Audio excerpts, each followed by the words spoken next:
In today's Sharing the Wisdom, you are in for a treat. We're going to meet Dr. John McDonald, who is now entering his 50th year of practice. John has enriched the world of TCM and acupuncture through his teaching work, his writing, and also his advocacy work. He's an expert in the fields of acupuncture history and acupuncture research. And today we're going to spend time understanding about the mechanisms of how acupuncture works. Hello, John McDonald. Hello, Kevin. So let's kick off. What are the traditional Chinese medical views of how acupuncture works?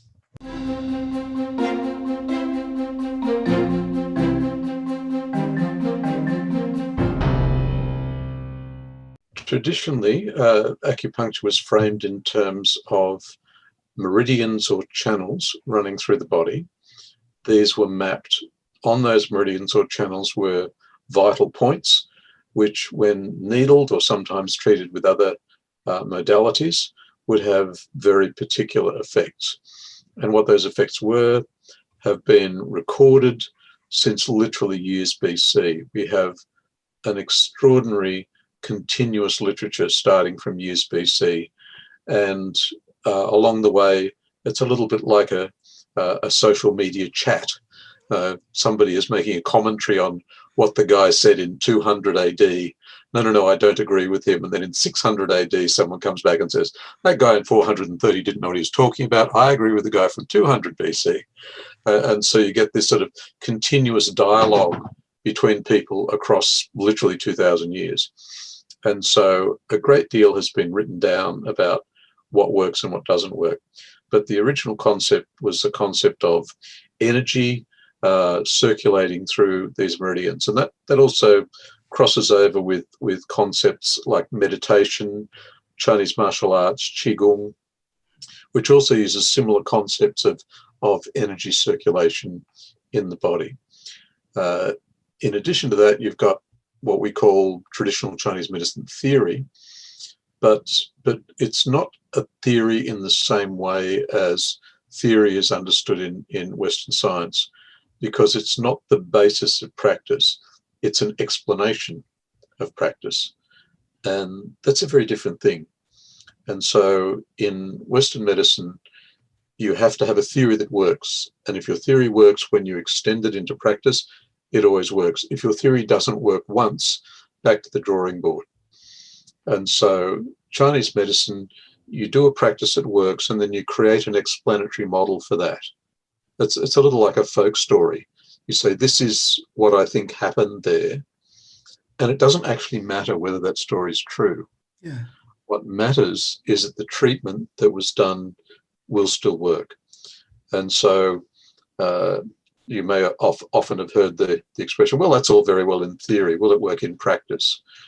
We do it the other way around. We say, well, that's all very well in practice, but will it work in theory? And so Charlie Back actually uses the expression explanatory models rather than theory. And I think that's very apt. And just to give an example that practitioners will probably recognize, in Ling Shu, one of the two books of the Yellow Emperor's Classic, it said that stomach 40, being the lower point of the stomach channel, treated mania. Okay. In 1200s, along came Zhang Songjang and Judanqi, and they developed the phlegm theory. And according to the phlegm theory, mania was caused by phlegm. Now, in Ling Shu, the reason that stomach 40 treats mania is because it's a symptom of the Lu Mai. In the phlegm theory, stomach 40 treats mania by resolving phlegm. So they're two quite different explanations. The important thing is we keep using stomach 40 to treat mania because we know that works, and that will never change. And so we can have many different theories about what we're doing, and those theories do not have to be consistent, and yet the practice has to remain consistent. And so we have to keep the practice and play with our theory, which is a very difficult thing sometimes for Western scientific thinkers to grasp, is It doesn't matter if the theory is true. It only matters if it is useful. If it serves us, that's great. If it doesn't serve us, well, it's a bit like driving a car on using a satellite navigation. And sometimes you just have to get out and walk because it's not really taking you where you need to go. So our theory has a different status. It has a different meaning. It is not the base upon which we base our practice. Our practice is based on previous practice. And our theory is a way of grasping that, a way of explaining it, a way of understanding it. John, are there any correlations between the Chinese viewpoint of how acupuncture works and a Western medical perspective? Yes and no. Certainly, some of the theory of traditional Chinese medicine has in many ways preempted understandings in Western physiology. So just to give an example, in the Yellow Emperor's Classic, again, in the Su Wen, the Simple Questions, it says there is a correlation between the lungs, the large intestine, the nose, and the skin. In 2000, WHO formed a working group called ARIA, Allergic Rhinitis and its Impact on Asthma. And the bottom line of this working group was that allergic rhinitis and asthma, when they are allergic asthma and allergic rhinitis, should be regarded as the same disease in different parts of the airway. So, hey presto, now in 2000 we have the nose and the lungs put back together again. It's also been made very clear that there's a lot of connection between allergic skin rashes and allergic rhinitis. And often people with allergic rhinitis have comorbidities with allergic asthma, comorbidities with things like eczema. In 2011, a team at Newcastle University in Australia found that a protein produced in the large intestine was responsible for chronic bronchitis. And if they could block that protein in the large intestine, that the chronic bronchitis simply stopped. And so in 2011, we put the colon and the lungs back together.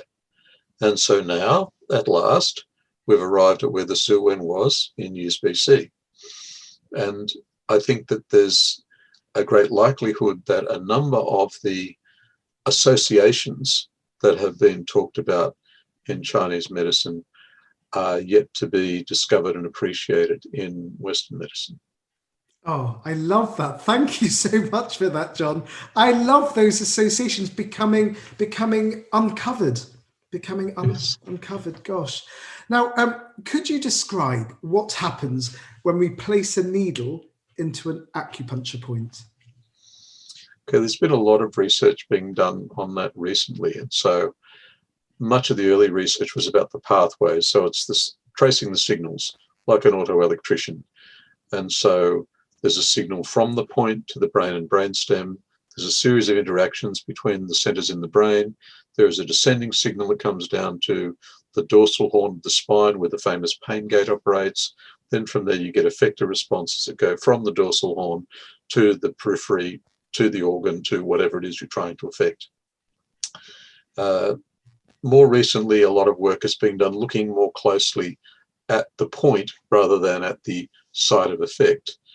And two things that have emerged from that is adenosine and adenosine receptors appear to be very important. So first of all, acupuncture points have a lot of adenosine receptors.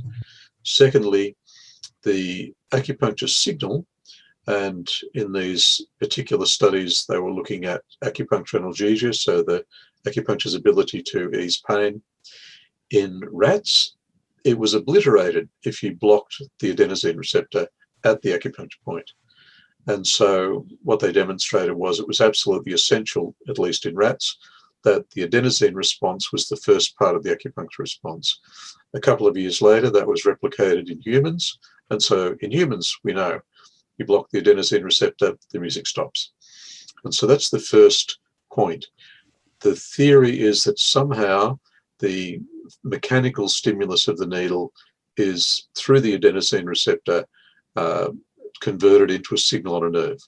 And so we know that the ascending fibers, A delta and C fiber, afferent fibers that go to the brain, they're the main fibers that carry the signal. But if the adenosine receptor is knocked out or blocked, nothing happens. Also, interestingly, they found that if a needle is placed in an acupuncture point and not rotated, there's no adenosine response. And then the third part of that experiment was if you place the needle in a non-point, an inch or so away, I think it was 2 centimeters away from the point, no adenosine response. The other important receptor that appears to be involved there is the TRPV1 receptor, which is the central receptor in allergic rhinitis, transient receptor potential vanilloid 1. That's the receptor that causes all the main symptoms in allergic rhinitis. TRPV1 receptor is also involved in pain, and apparently there's lots of them around acupuncture points as well. So we're starting to get a stronger sense of that. There's another line of research being done by people like Pony Chang from York University in Canada, where he is looking at placing a needle in a particular spot and then touching an electric stimulus to it to see what muscles respond. And by so doing, to refine the precise location, the precise angle and depth for a needle to be, to make exactly that little finger or the pinky or whichever finger it is move because of the muscles which are associated with that. So he calls it neuromeridian research. Fascinating stuff. Absolutely amazing stuff.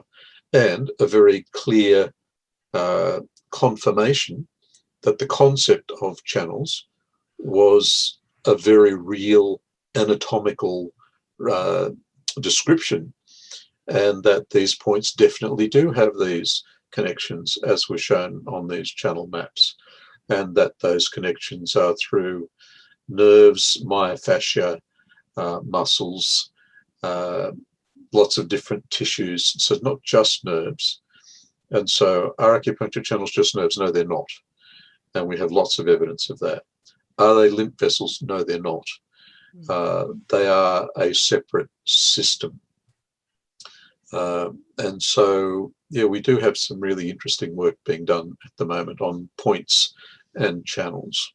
Now, earlier on, you mentioned about how there wasn't an adenosine response when you needled into a non-acupuncture point.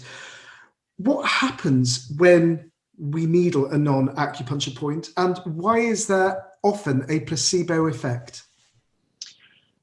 Well, that's a vexed question. The short answer is when we put a needle in a non-point, we have no idea what it's doing. Absolutely no idea. We just guess.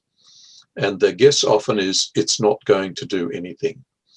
And so if we're doing a placebo, using that as a placebo control, so needling a non-point with a real needle, which is one of the 5 main systems of so-called placebo acupuncture, it's a shot in the dark. We don't know. I invented a point for our allergic rhinitis study. Gallbladder 14, go half a cun lateral. And then I found that listed as a point being used in another study as a real point to treat something. Well, you can't tell. It's a guess. We hope it doesn't do anything, but it probably does, but we don't know. And so generally speaking, we can say that electrical conduction between points on the same channel is much greater than between the points that are off the channels and a point on the channel. We can say that in the study that we did on allergic rhinitis, that the non-channel points fail to act on the TRPV1 receptor. And so the symptoms of sneezing, runny nose, itching were not affected at all in the sham acupuncture group, but they all improved a lot in the real acupuncture group. Blocked nose improved in both groups. That's not TRPV1, that's HPA axis. It's a different mechanism altogether.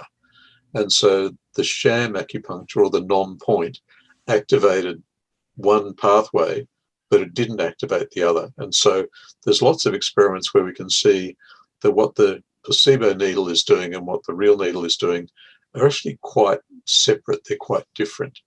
And so placebo needles are sometimes doing things that real needles are not doing. And so to try to compare real and sham in a study is a nonsense. Now, John, acupuncture is more than mere needling. What is the role of the practitioner? What do we bring to our practice? And is there any room for ideas of intention and intuition? Of course there is. When we do science, we have to pretend that the scientist is not part of the experiment, but of course he always is. And so the ancient alchemists understood this. And so they always talked about the contribution that the alchemist made to the chemical interaction. And yet chemists say they stand outside that there's just these chemicals interacting in a crucible, in a test tube, whatever. When I did some chemistry classes once as a mature age student, the chemistry teacher at the end of the semester at a dinner we're having, asked the question, I've noticed that in the chemistry class there was a pattern that I was on the bench of the people that really wanted to get it right, and we always did.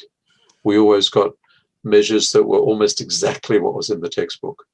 The guys over the front bench on the other side, they were plus or minus 5%. And the rat bags up the back were all over the place. I said, you measured the same chemicals from the same jars using the same balances. I saw you. Why were there different effects? And his answer was, it's always like that. He said, every class I've ever had, it's like that. So I guess the alchemists were right and the chemists were wrong. The practitioner is always a part of the experiment. In acupuncture research, we have to bend to the same fallacy. The acupuncturist is not part of the experiment. Of course they are. Experienced and skilled practitioners who have patients that have great confidence in them and with whom they feel rapport are going to get much better results than people without skill or with practitioners that they don't quite click with. We've all had those patients that we just don't quite gel with and they don't stick. They go and see somebody else, and that's natural and it's appropriate. And we cannot be everything to everybody. There are people that gel with us, there's chemistry there, and there's people that we don't gel with. And it really is in their best interest to go and find somebody else that they do gel with. And so the practitioner is always a part of the experiment. In terms of intent, I think that's incredibly important. Certainly when you start looking at the crossovers between martial arts and acupuncture, there are all manner of things that work remarkably when intent is there, and when it's not, they just don't work at all. I had an experience with an elderly professor from Hangzhou, Professor Luo Baizeng. He was one of their 3 living treasures at the time. And he did a demonstration on my large intestine 11. This was in front of a class. We brought him to Australia to do some workshops. So he's needling my large intestine 11. He puts the needle in, I don't feel a thing. I can see the needle's there, but I can't feel anything. And then he starts manipulating the needle, and suddenly I get this really strong sensation in my index finger. And the moment that happens, he touches my index finger and says, Zhang, which is one of the sensations. Zhang, oh yeah. Then stops, nothing at all. Then to the thumb, and then it stops. Then to the shoulder, and then it stops. And then all 3 at once. And I was really impressed with that demonstration. The needle didn't come out at any stage. It was subtle changes of angle and depth and changes of intent. And if you watch what he was doing, you could see that he would be looking where he wanted the chi to go. And so by changing his intent, he was producing some significantly different effects. And so, yes, I think intent is incredibly important. It's never part of the research equation. We always have to pretend that the acupuncturist isn't there almost. It's all about the needle, it's all about the point. But of course, in reality, the practitioner is an important part of the process, always will be. And yes, I think intent is incredibly important. John McDonald, you make me want to become a better practitioner. Thank you so much for joining us here on Sharing the Wisdom. Thank you. You're very welcome. Thank you for having me.